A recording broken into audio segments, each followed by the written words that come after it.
Hey, everyone. Welcome to the VO Boss Podcast and the Real Boss series. I'm your host, Ann Ganguza, along with my Real Boss co-host, Mr. Tom Dheere. Hey, Tom. Welcome to the show. Hello, Ann. Thanks for having me back.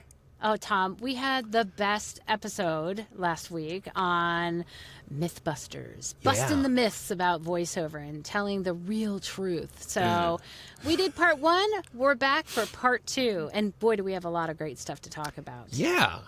I would like to start off with, oh gosh, it's just such a big topic these days. Social media and voice seekers. Is it going to get us work? By posting on social media. Tom, what do you think? Okay. There's like 15 qualifiers I got to have when I'm going to say this.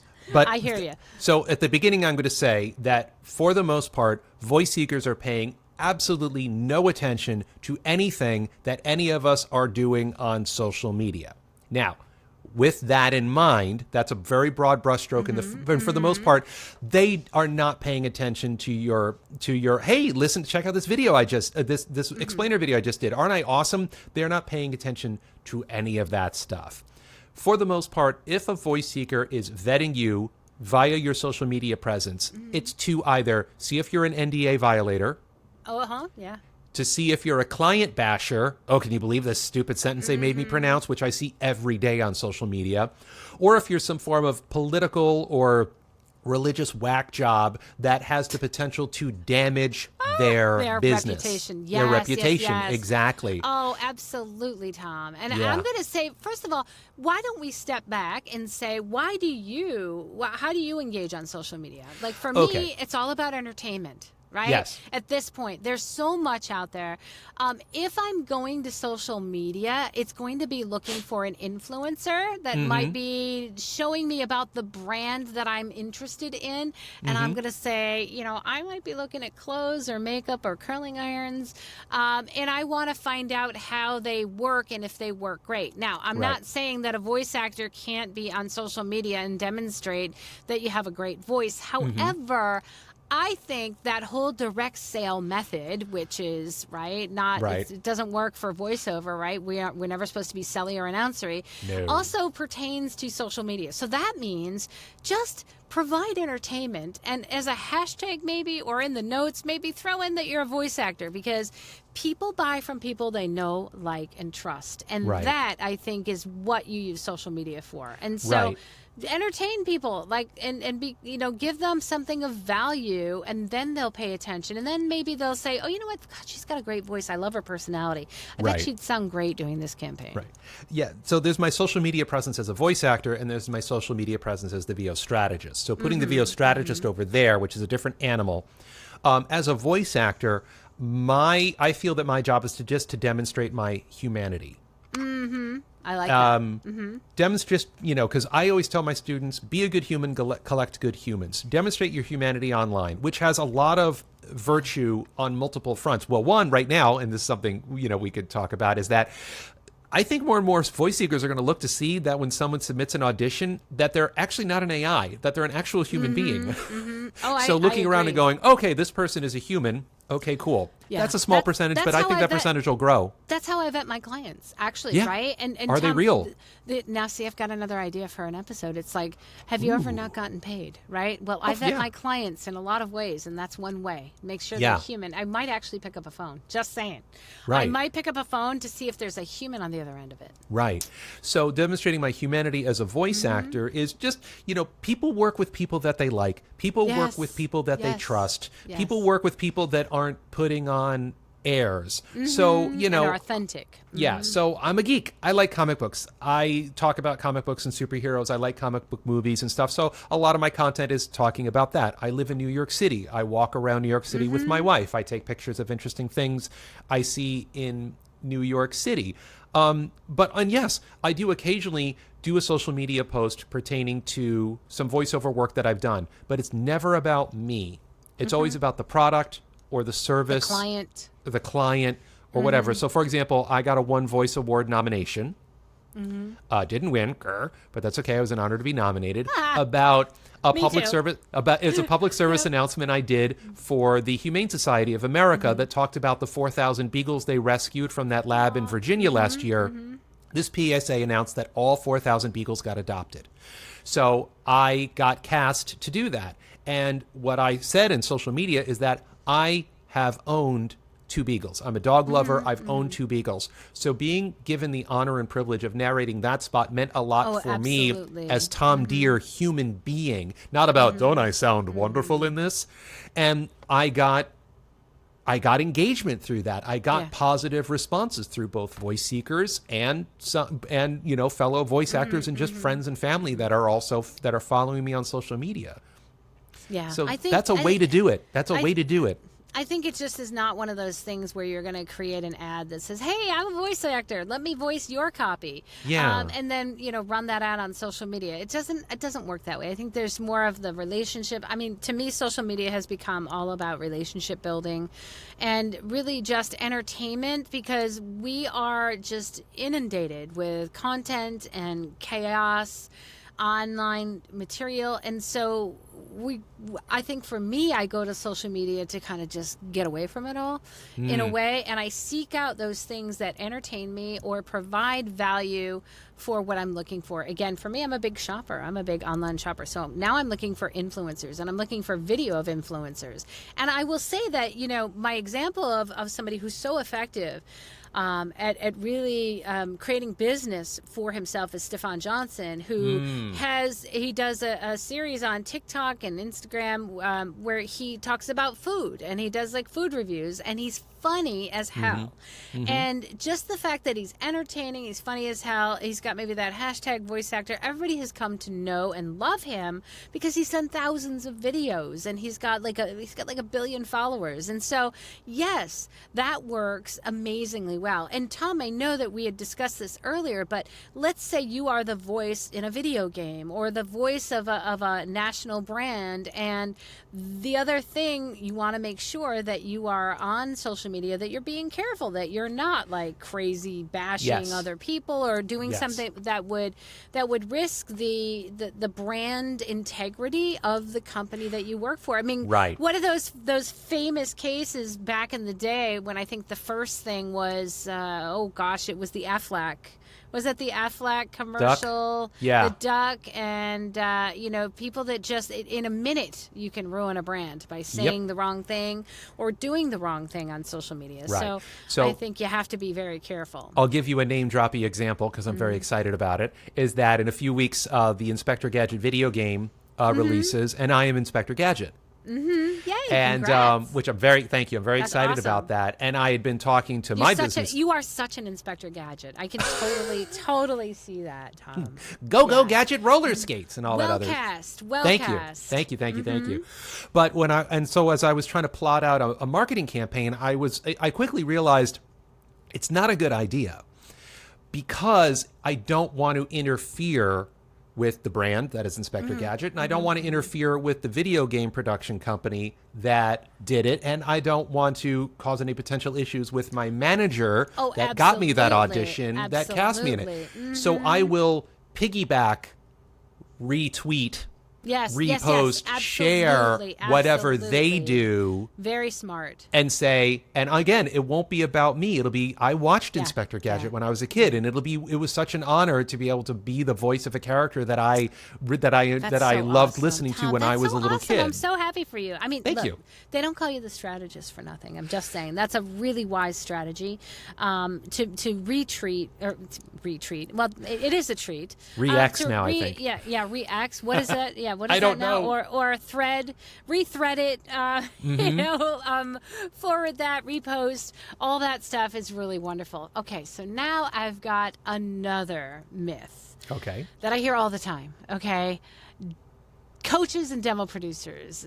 Do we need them? Can't we just make our own demos? Can't we just, DIY? Okay. I can do it. You don't have to spend all the money. Don't fall prey to the predators. And look, full disclaimer here, I am a coach and I am a demo producer. So we are talking about this. However, I do want to address that, a lot of people will be crucified for, doing their own demo. I can certainly throw in my opinion as to why I think maybe that's, for some people, maybe that's okay. Sure. But Okay. I'm going to say the vast majority, there's a good reason why we are out here producing demos. Right. So most of the time when a person decides they're going to record their own demo is because they can't afford to hire somebody to do it. Yes. It's and a percentage of those, it's out of just arrogance. I can just do this myself.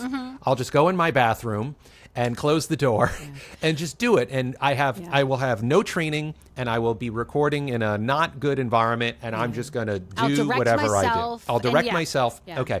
So because I can do this. Yeah. So I this have is the technology. I can do this. This is what I tell my students, and when I do speaking engagements and conferences, the virtue of a demo producer like Ann is not necessarily the finished product of the shiny demo in your hand.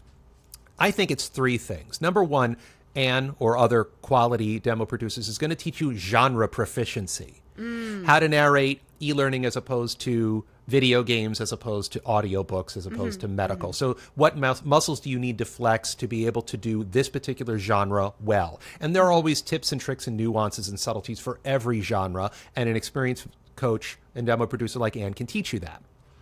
The second thing, and this is a big reason why you shouldn't record your own, is what I call ism detection. Everybody has their own ism. Some people talk fast, some people talk slow, some people upward inflect, some downward inflect, some have regionalisms. Ann has not your ears. So she can hear your isms, identify your isms, talk to you about why do you have those isms, and is it a problem that you need to eliminate? Is it something that you need to learn how to toggle on and off like a switch? Or is it something that you can use to enhance your performance and possibly enhance your brand? Sure. A good demo coach like Ann can do that. And the third one is the art and science of self-direction. Yes. Oh, yes. You have to learn how to self-direct. It is practically impossible to teach yourself how to self-direct in a vacuum. Ann and other quality demo producers can teach you how to do that. So it's not the finished product. It's all the things that you learn that gets you to that finished product that makes working with a demo producer important. Save your money. Be patient. That's another thing, Ann, about most voice actors coming into the industry is that they are distressingly impatient. And they make big mistakes by spending all this money on products and services and coaches that will not move their voiceover business forward because they're so desperate to do it.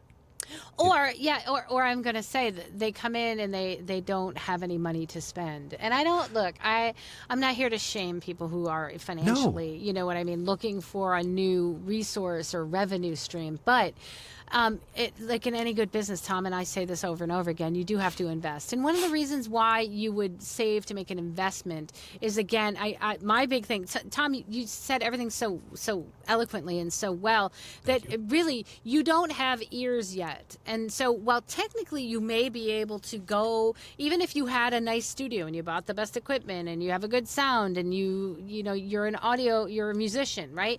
And you have the capability to put things together, the software, you don't necessarily have the ear and you don't necessarily have the experience or understand what content is driving this demo. How are you telling that story?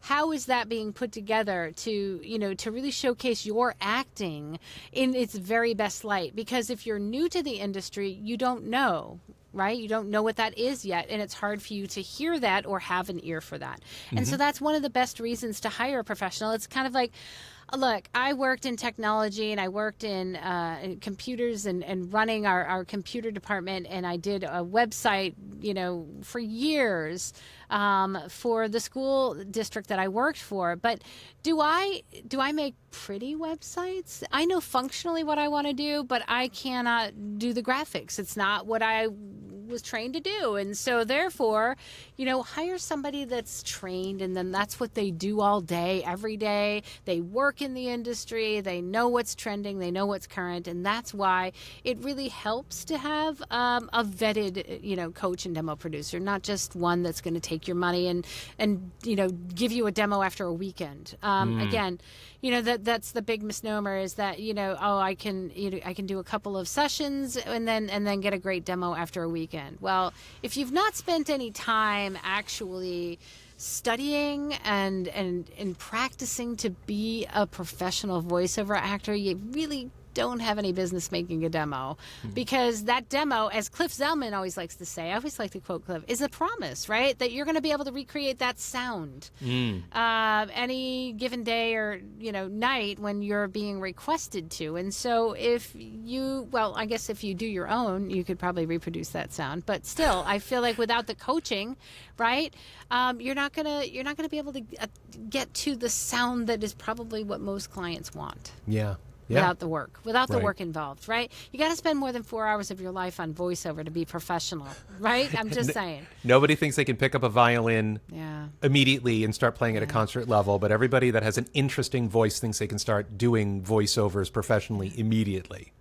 And the other thing is self-study, right? Like coaching, like you can buy these online workshops and programs. And I'm all for online education. I have a VO Peeps group. I have my own introduction to voiceover kind of web series. I know, Tom, you've got videos that you sell. And I'm not saying that you cannot do that, to just buy that and learn voiceover on your own. However, I'm going to say there's great value in having a coach work with you one-on-one so that they can really assess your voice, vocally brand your voice, and have that set of ears that can tell you, ooh, I hear this regionalism here. Ooh, I hear this. I don't believe you.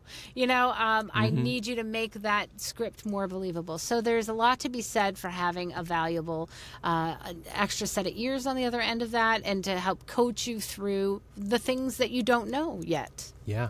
So, all right. And speaking of which, when we want to sell ourselves, right, Tom, there's something called a website, which for most people, most of my students, is like an afterthought. They're like, oh, yeah, I got to get a website. Well, I can make my own website. I can do a template on, I don't know, Weebly or Wix or whatever that is. What are your thoughts?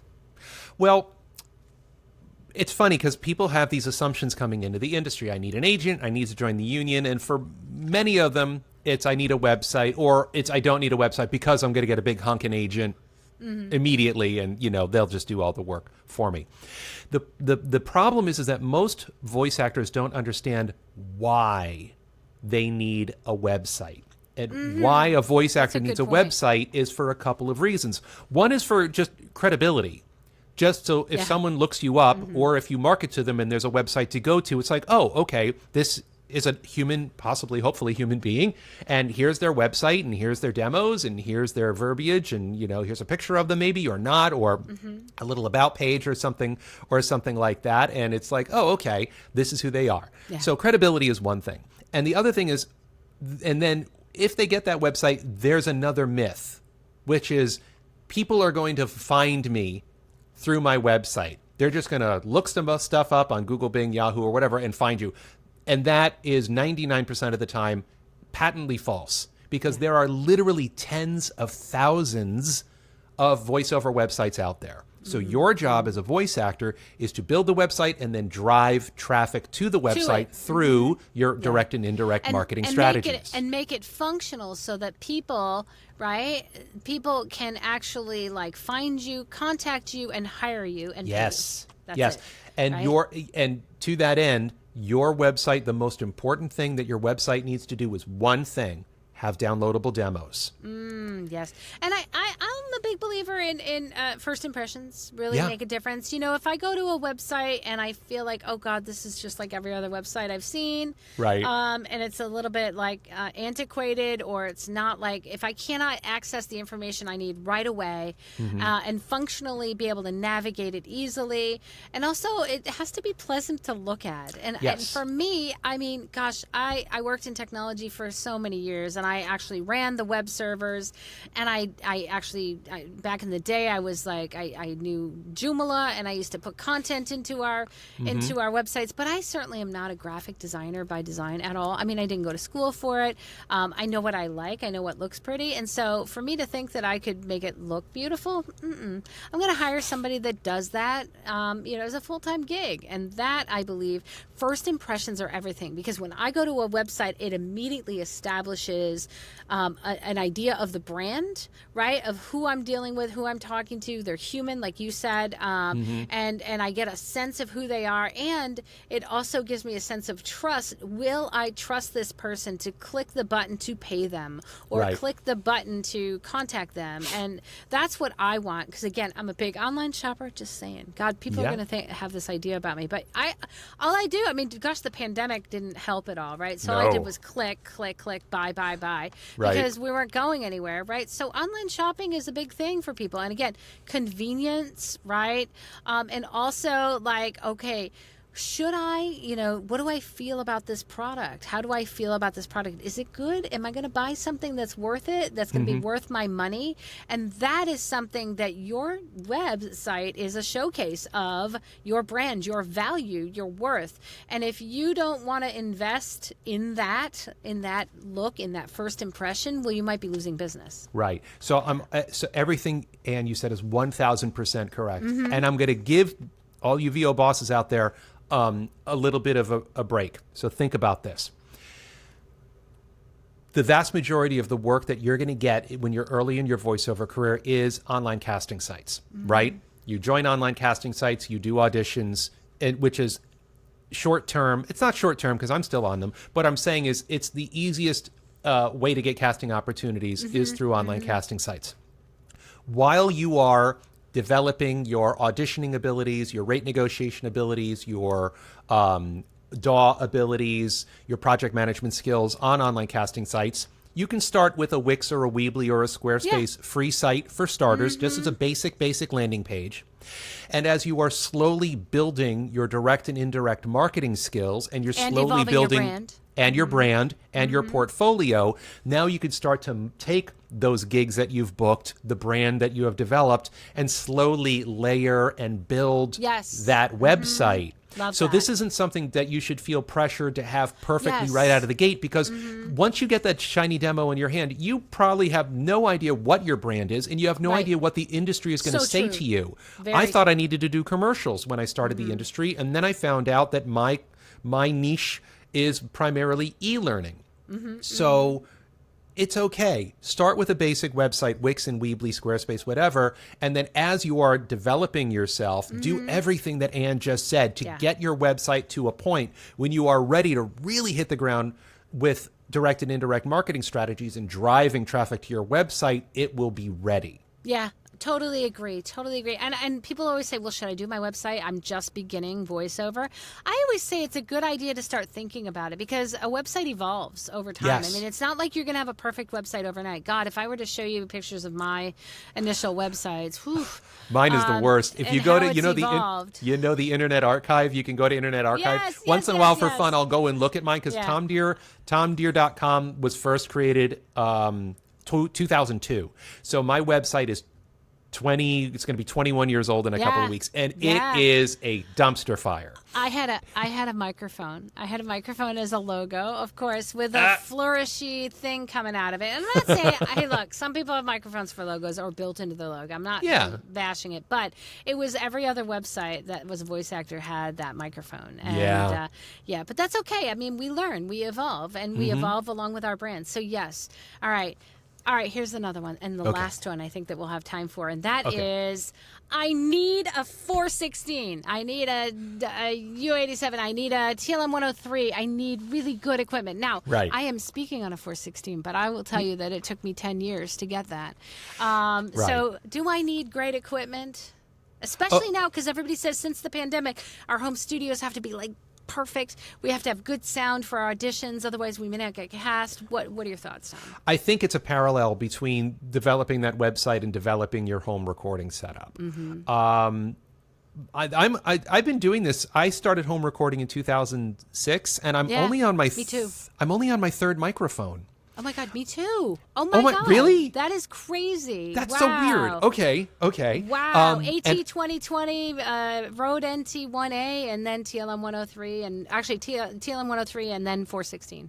My first one was a Samson something. I don't even remember what it was. And then my second one, it's an AKG, it's a Perception 420. It's in my closet because it's my backup mic. And then my third mic is the 416 I'm talking to right now, which I got this in 2016. So I've had this microphone for about 7.5 years. So I worked up to it. It's crazy because you can't spend too much money on a microphone. You want to spend $10,000 on a microphone, you can, but how many people need that? No. Right. You can start. You can start with just a basic functional web microphone. I have recommendations on my VO Strategist gear page, and I know Ann has recommendations. So I should suggest you check out both of them to check out some options, because there's a price range. But the other side of that is that, yes, they're not just, when a voice seeker is listening to your audition, they're not just listening to your performance, they're listening to your home recording setup, because almost 100% of the time these days, you're going to be booking your audition. You're going to be booking your gigs at home. But so it's important to have a good sounding studio. It's important to have a good sounding, but your microphone is not as important as the treatment of where the microphone is. Because if you buy a microphone that's too good up front and you have a lousy recording environment, it's going to pick up every single flaw in your setup. I like how you really specified that, because I completely agree with you. Your environment, I think, is the most important. Absolutely. Because your microphone is only as good or bad as the environment that the microphone is in. So that could take a little pressure off you. Now, so invest in that first. Invest in that first. Then you can get a cheap microphone and it'll sound great. For the most part. Well, maybe not complete, but it'll sound a whole lot better. It'll work. The quality will be more, the output will be more comparable, because all you really need is just clean audio with a decent noise floor, no major, buzzes or hums. And also, on a sidebar, don't worry about EQ processing, mastering, and all that stuff. I don't know what you do for your signal chain and stuff, Ann, but I have almost nothing on mine. My clients want raw audio. I have an Apollo and just my 416. And I got my 416 and my Mo2 M2, and that's it. That's crazy stuff. I mean, I do have a stack. I think it's important to have, a stack that you can run to kind of clean up your audio a little bit. I do too. Yeah, I mean, absolutely. But I will say that in this studio, right? I love my studio. Tim Tippett's love my studio. Oh, Tim, he's awesome. Custom built by Tim. I literally could bring any micro. As a matter of fact, I have a USB AT2020 in here that I use for other applications because it only works with a USB mic. It sounds great in here, and so like I'm saying is that you don't want to have a completely cheap mic. I mean, you can tell the difference, but I will say that it took me almost 10 years before I worked up to a TLM 103, but I had to have the environment first, and then I could hear the actual difference between my NT1A, which was great, which worked for me for 6 years. I made a lot of money with that microphone in a decent environment, and that's a really reasonable priced mic, as well as your audio interface, which most people like Scarlett. There's a ton of people that I'm not a big fan of the Scarlett Focusrite, just because for a while they had cheap components. They were introducing hissing and weird noises. I love the UR22. It's $169. That's the Steinberg?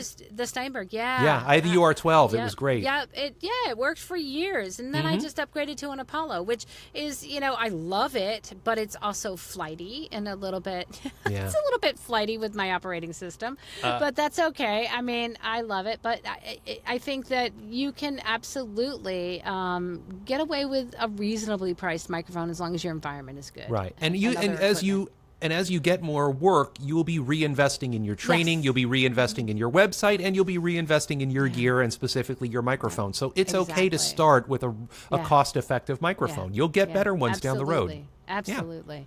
Well, and then once you do have a good, if you trade it right, you have a good microphone, it lasts for years. Like mine lasts for, right now I've had my 416 for I don't know how many years, and it goes traveling with me too. Me too. I pull it out, it goes traveling for years. So it's not like you need a new microphone every year. Although if you're a tech geek, I mean, Well, some people collect microphones just because it's fun, and if you want to do that and you like can me, afford it, great. But like, lipstick you need color, two. clothes, boots, you need basically shoes, two. Yeah, you need. handbags. Yeah, right. You need I one need to talk the new into. handbag. Right. I need the new mic. Yeah, you need one to talk into, and you need a backup in case something horrible happens. Yes, exactly. You know, some Backups have are more than great. one if there's like genre reasons, but the majority of people only really need one microphone and then have one as a backup in case something goes wrong. All right. Well, all right. I love this conversation, Tom. Thank you again.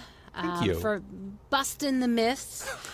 VO bosses, don't believe everything you hear, and come to the source. Come to the real boss source, and that's with Tom and I for this series. You guys, as individuals, you can have a big impact, and as a group, you can have even more of an impact and contribute to the growth of our communities in ways never before possible. Find out more at 100voiceswhocare.org to learn how. And big shout out to our sponsor, IPDTL. You too can connect and network like bosses. Find out more at IPDTL.com. You guys have an amazing week. Be real, and we'll see you next week. Bye.